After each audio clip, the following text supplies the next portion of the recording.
जिया मंजित भाई देता नी आज जन्मदिन के बधाई।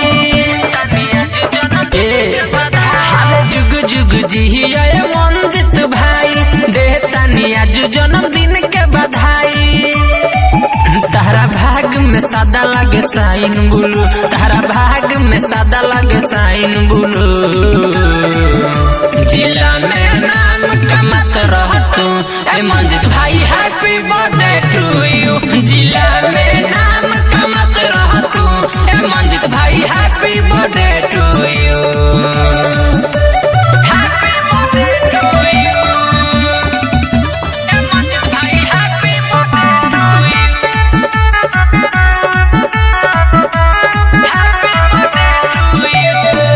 मोमबत्ती बुझाई आज केक कटाई हो, बचपन के दिन आज याद तहरा आई हो।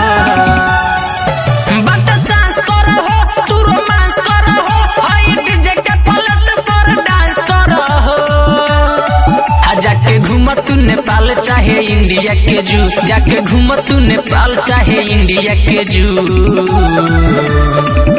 जिला में नाम कमात रह तू ए मंजित भाई हैप्पी बर्थडे टू यू। जिला में नाम कमात रह तू ए मंजित भाई happy birthday to you. Happy birthday to you ए मंजित भाई हैप्पी बर्थडे टू यू।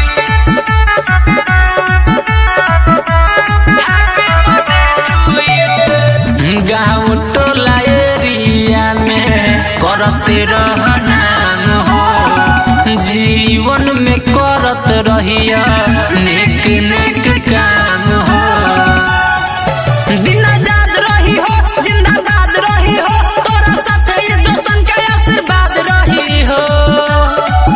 आज केक कटाई या पोताई सब मुँह, आज केक कटाई या पोताई सब मुँह। जिला में नाम कमात रह तू ए मंजित भाई हैप्पी बर्थडे टू यू। जिला में नाम कमात रह तू ए मंजित भाई हैप्पी बर्थडे टू यू।